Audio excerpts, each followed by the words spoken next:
Étant les institutions, notamment le ministère de la Refondation, nous devrons maîtriser ces outils de communication et comprendre leur stratégie, ensuite préparer des plans et de partager avec le plus grand nombre de nos compatriotes. Et ça nous permettra aussi d'être vigilants sur toute la communication sur les réseaux sociaux. Vous savez que tout n'est pas bon, il faut filtrer, il faut faire la part des choses. Et ça nous permettra aussi de donner plus d'informations à la population malienne sur le plan d'action du gouvernement. Comme vous le savez, le cadre stratégique de la refondation de l'État vient d'être adopté en Conseil des ministres. Alors ce plan va maintenant être mis en œuvre. Donc il faut l'expliquer. Donc ça serait un bon atelier de formation pour nous permettre d'être mieux outillés.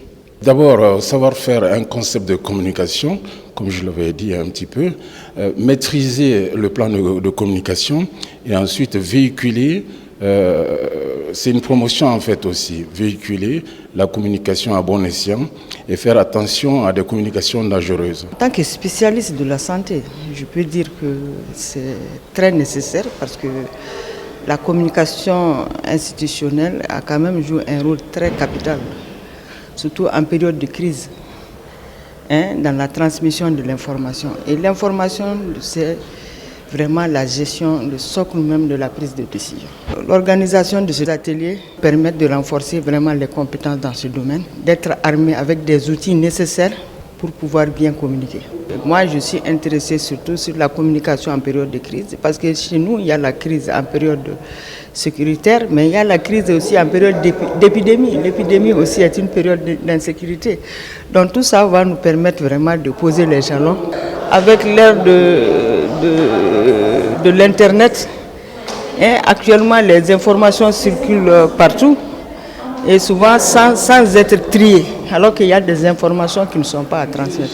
Quand vous prenez l'environnement actuel du pays, nous savons qu'aujourd'hui, si ce pays est en train de rayonner au niveau international, parce qu'il y a déjà des bases de communication à un certain niveau, vous censez comprendre qu'on a été victime de beaucoup d'attaques sur le plan communication. Il a fallu des réponses adéquates à ces communications. Donc si ces communications n'étaient pas bien maîtrisées par les dirigeants maliens, peut-être on n'allait pas être là aujourd'hui, là où nous en sommes. C'est pour vous dire que pour tout acte humain, il est bon d'accompagner les actions par des très bonnes communications, surtout si ça concerne des réformes pour le pays.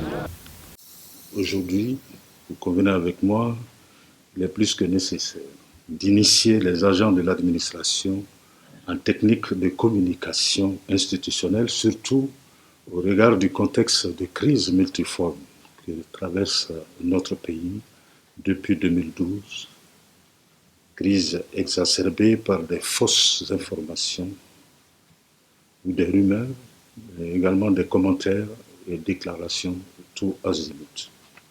Cette session de formation est d'autant plus opportune qu'elle apporte des réponses appropriées aux défis liés à la bonne et saine communication sur les chantiers de la refondation ainsi que les missions, les activités et les réalisations du ministère de la refondation de l'État.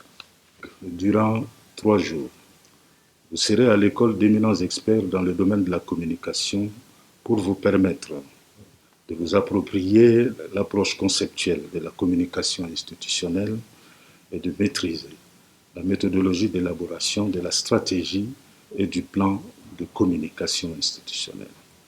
Comme vous le savez, le Conseil des ministres a adopté récemment le cadre stratégique de la refondation de l'État et son plan d'action pour la période 2022-2026, dont la mise en œuvre sera soutenue par une stratégie de communication mieux adaptée au cadre institutionnel et à l'environnement sociopolitique.